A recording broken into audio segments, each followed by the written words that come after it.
So, hello. Are you okay? Good. I won't sing. I play the guitar and I play the piano, but not now. So, my presentation will be a little bit more conceptual.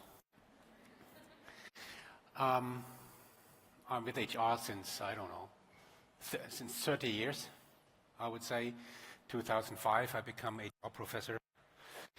And in this last 30 years, a lot of things happen, as we all know. I mean, there was the late 90s when Dave Ulrich came across and said, we don't have to be only good in operation, administration, but also good in strategy. Okay, so we fought for the seat at the table. Be strategic, yeah. And then digitization come across.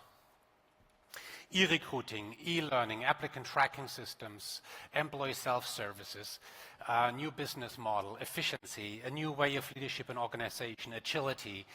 And we started to question a lot of our common HR practices and processes like performance appraisal and all the like. And then the demographic changes. I mean, the war for talent was already described in the late 90s. Yeah, in this book, The War for Talent. But now we feel it more and more. And I really can say, in Germany, this is a burning issue. And it's the same for you. And it makes our life really hard. We think about immigration, we think about completely new ways of talent acquisition, we think about employer branding, active sourcing, and all the like. And then COVID came. And with COVID, we learned that there might be a new way of working from home, for instance, distance, the matter of connectedness with the team and the organization became an issue. And it is not a long time ago. And since last couple of years, we're talking about things like social justice. This came on top of all this. We talk about diversity, we talk about equity, we talk about inclusion. We have all the wokeness and all the like. And now we have artificial intelligence. And you know, the thing is that all these things always came on top. And when I look back in the year 2005, when I became professor, I had a shelf of HR textbooks, really. I had to prepare my HR lecture, 2-semester lecture on HR. Part of this you find on YouTube. And when I look at those HR textbooks, we really have to rewrite them. They were already outdated in 2005. HR was reinventing itself so much in the last decades.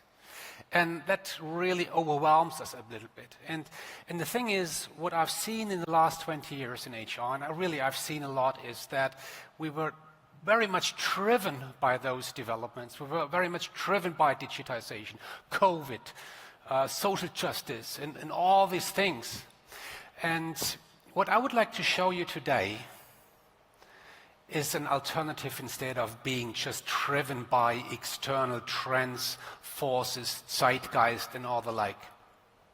I want to give you some orientation, so to speak. And I brought with me 2 statements. Here is the one. I know, this is an ugly slide. That's why I read it to you, okay? So, in HR, we follow standardized, optimized processes, reducing complexity and driving efficiency. Our single IT system supports consistent operations across multiple fields of HR, ensuring transparency and fairness. We take ownership of all people-related matters, providing expertise and guidance, while leveraging digital platforms to maintain oversight. This enables us to guide employees and managers effectively. Who likes this statement? Okay. Now here's the second statement. Different challenges in areas like recruiting and development and the like require tailored solutions. We emphasize differentiation because employees and managers work under unique conditions.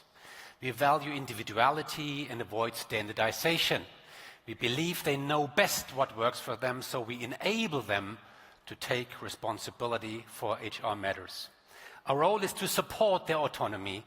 We trust in their ability to self-regulate as capable, independent individuals. Who likes this statement? Much more, okay. So there are 3 things I would like to share with you, and take these as a fundamental guidance for your HR work. Really, I think these are really underlying dimensions that you can use for your work. And really, I would expect every HR leader to be clear in what you prefer. So the first thing I would like to talk about is what I call strategic differentiation. The second one is enabled self-regulation, and the third one is guided individuality. And I would like to give you a little bit an idea of what those things might mean. Let's start with strategic differentiation. So here is an example. Let's talk about talent acquisition, recruiting, okay? And, you know, when we do textbook-style recruiting, I know what we do. You post an ad, collect the applications, make the selection, make an offer, and the thing is done, right? This is the standard process as we always knew it. It's written in the Bible to do this way, right? So we do this over and over again for every single vacancy. And when it won't work, we call the headhunter. So in times of talent shortage, first we lose time, and then we lose money, right? So what I really would like to recommend to you is differentiate. Look at the various needs that you have in talent acquisition. In IT, in sales, in R&D, in production, in supply chain, in HR, in wherever, right? And look at these different needs and sort them to some extent. So the first question is, of course, low strategic relevance. Do you need good people? High strategic relevance means, do you need the best of the best of the best? I don't mean the best possible, I mean the best. Yeah? Some HR leaders would say, I want the best everywhere. No, you don't. You can't afford it. So where do you want the best?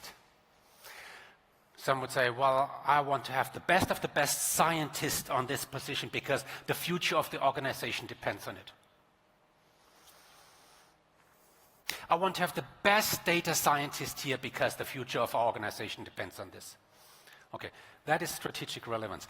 The other one is, how much talent is availability on the labor market? Sometimes it's very high, or it's still high, or it's decent to some extent. Okay, simple, lower half. Or there is no talent available at all. It's a nightmare. Top.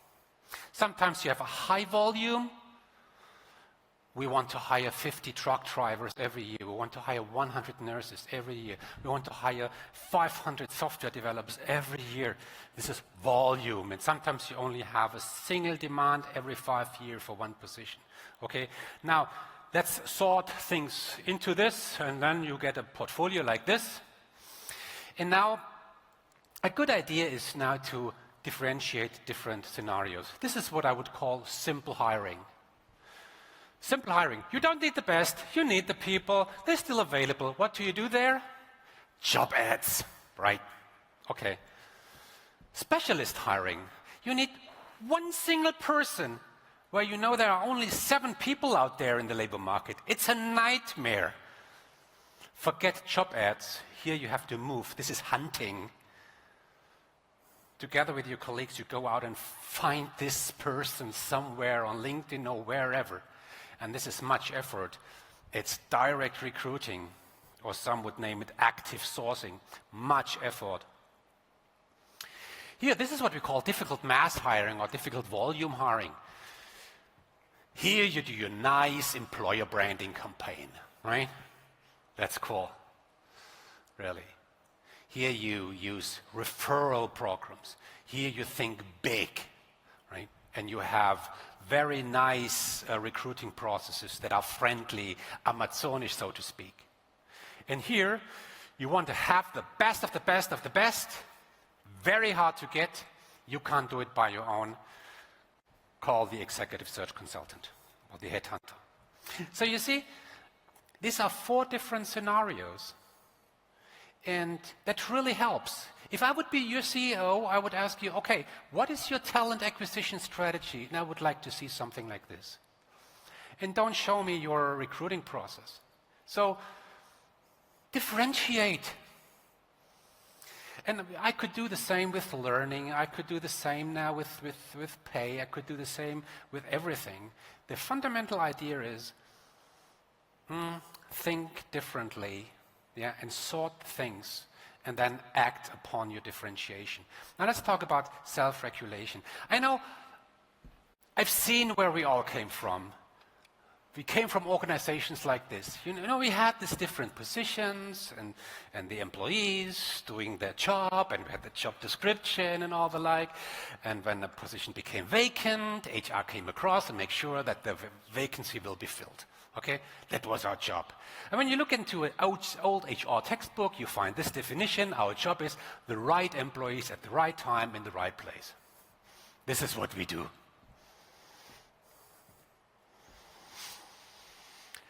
In marketing, they take care for the customer. Okay. In supply chain, they take care for the delivery. In HR, we take care for the people and the culture. It's our job. Okay, nice. That, to me, very often sounds very much like external control, meaning we in HR are responsible for attracting, hiring, developing, motivating, satisfying, retaining the right people for the company. You have to make your people happy. You have to take care for their development, for their learning, for everything. This is an old idea. And you put your burden on your shoulder in HR? Really, you want to take responsibility for all that? Really? Okay, good luck. It's an old idea. It's fine, okay, yeah. But it's the idea of we in HR function, we do something with the human resource, right? The opposite is self-regulation. I mean, I wrote a whole book about this. I can recommend this, HR Strategies. And I described HR left side, external control, and I described HR right side, self-regulation. And self-regulation means employees are responsible for attracting, hiring, retaining colleagues themselves. They are responsible for their own development, health, and satisfaction. It's not the role of HR. We enable them. So this is such fundamental differentiation. Okay, let's have an example. Whom of you is doing a 360? 360. Yeah, okay. So a 360, there's an employee, and the employee gets feedback or evaluation from different sides, peers, colleagues, subordinates, supervisors. So the result of this 360 is a report, okay? A statistical report. Who gets this report? Who is supposed to receive the report? Well, who would say the manager in HR? Who would say the person, him or herself only? Okay. The first one was external control. The second one was self-control. The first one was HR needed so that HR can make the right decision upon this person. The manager needs it. This would be 360 review or 360 evaluation. The other one would be 360 feedback. And the employee, him or herself, is responsible to take the result and reflect and think of okay, what should I do better? What should I change, me, myself? Self-regulation. On one side, you have an employee who would say, hey, HR, I want to develop. Yeah, you want to develop? Oh, that's cool. Okay, so let's make a review, and then we take you by the hand and show you your career path, show you your future. Just follow. Do the right thing as we tell you so that you're going to fit to the competence profile. Or in the other scenario, self-control, you would say, if somebody showed up saying, I want to develop, you'd say, That's good. It's good. We want people like you who want to develop. So, do it. How should I do it? All right, John, you're a 33 years old engineer. Hey, man, find it out. Come on. Be an adult. I mean, anyway, being an adult means being capable of self-regulation. This is definition of being adult. Do I want to treat our people like adults or not? That's the question here, right? So we would enable the employees to attract new people. We would enable employees to learn, to find their way, to take their career into their own hands, maybe. This is self-regulation, a fundamental dimension for you. And I ask every CHRO, are you more, as a default setting, more about external control or more self-regulation? This is so fundamental, really. I mean, we can talk about thousands of HR functions now. For instance, another example, the first one was about development. The second one might be about talent acquisition. I mean, don't take responsibility for everything. You know, the golden rule that I have learned in talent acquisition is that penguins hire penguins. If you want to hire lawyers, let lawyers do the job. You want to hire service engineers, let service engineers do the job. They know better than you why a job is so attractive. They have their networks. They have access to the labor market. Only they can convince your future next lawyer, service engineer, or whatsoever. But enable them, maybe as consultant. The third one is guided individuality. And here's a lot to say. I mean, since years I always preach that individuality, to value individuality, to respect individuality, is the root cause for diversity. To respect the natural diversity of people, that's the starting point here. To assume that, as Richard said, we're all different. Thanks God. And that's cool. And you're different than you, and you, and you, and that's cool.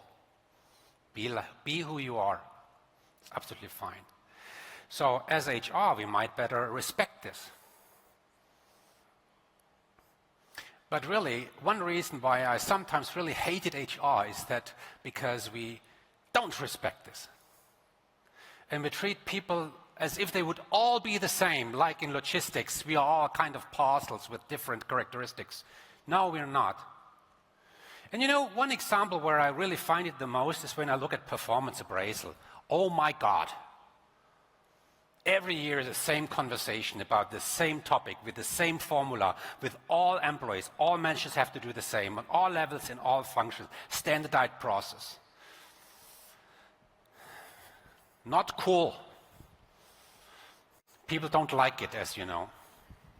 And it's a difference whether you talk to a junior professional, software engineer, versus you talk to, let's say, an HR senior who spent 30 years with your company and is close to retirement. Your annual dialogue, your annual performance appraisal should look completely different. Yeah? Here are the topics that you could share, that you could talk about in a performance appraisal. Yeah, 30 topics. You could talk about compensation benefits, you could talk about resources, you could talk about task responsibility, about the performance expectation, you can talk about feedback, you can talk about sabbatical, you can talk about leadership, work-life. But these are the topics that matter to people, to different extent. And what I really recommend is to say, and you know, there are card decks out there where employees can choose, I want to talk about this, this, and this, and the manager say, I want to talk about this and this and this. And the other employee and the other manager, they talk about completely different things. Let the employees decide, really. Why? Because they are different, and they work under different circumstances. That's the future. So individuality means to respect this. But individuality and the liberty that goes along with individuality, with respecting individuality, sometimes require a little bit of guidance, you know, a platform, something that might help. And a frame like this can really help. Or think of leadership development. I mean, I've seen it in the last 30 years so often, yeah. This is an example of Merck, pharmaceutical company.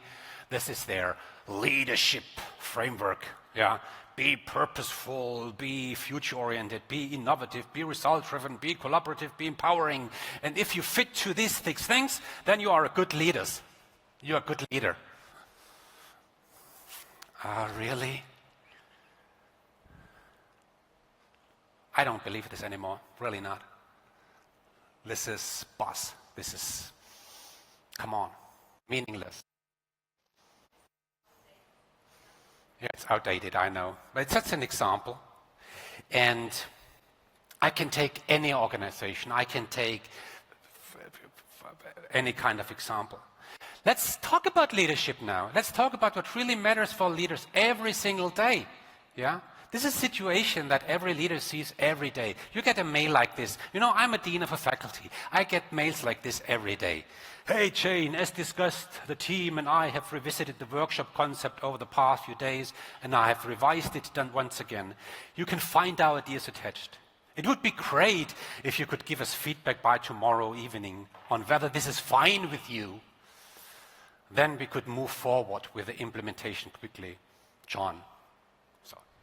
This is a typical leadership situation. And now as a leader, I have to do something. What is the right reaction on this? Do I act as a boss, say, okay, like it, change it a little bit like this, and then it's okay? Or is it, I'm a coach. I respond with questions. Are you uncertain about this? Why are you uncertain? What are your options? What would help? Or I act like a partner, say, let's sit together and talk it through all together in the team and then decide together what to do. Or do I think, okay, just tell me, what do you need? These are the 4 leadership roles. Is there a good role, a bad role? No, not. And I've seen hundreds, thousands of leaders who have their different primary role. My role is different as a dean, for instance, as for many others. And that's fine, you know. If you have 100 leaders in your organization, it's absolutely fine when 100 leaders have the different idea of good leadership. It's absolutely fine. Why? Because the leaders differ with regards to their character, their experience, and they differ with regards to the conditions in which they act. So some really have to be a boss, while some better be a coach, while some better be partner. We in HR, we should really stop telling the leaders how they should lead.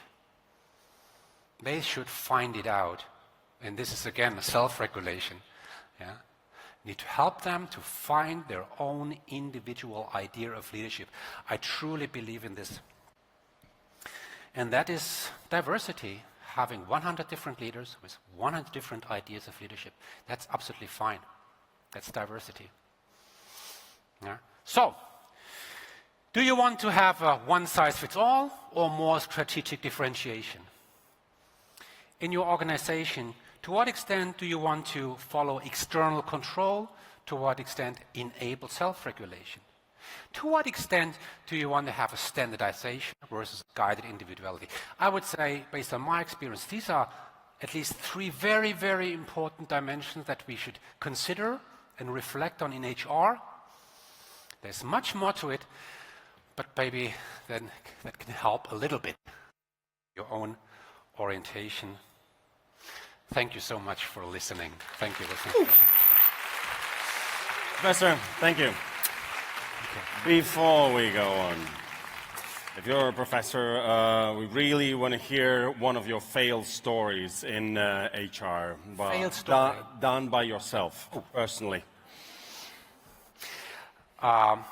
I was head of global recruiting at SAP once, and we created an employer branding campaign. And the campaign was about hiring nerds. We wanted, again, hiring nerds. You know what a nerd is? Highly introverted, absolute problem solver. Not so social, but very, very smart. And they love pizza, and they work late in the night. And SAP became successful because of the nerds. So we created a nerd campaign. And And we never showed this campaign to the developers before we went out. So at SAP back then, I don't know, we had 60,000 developers, and after this campaign, I had 60,000 enemies in the organization. Oh my God. That was, so my learning, before you go out with any campaign in employer branding, show it to your target group. I mean, it's a no-brainer, but I did that mistake, and I would never do it again. Thank you. Thank you. Thank you.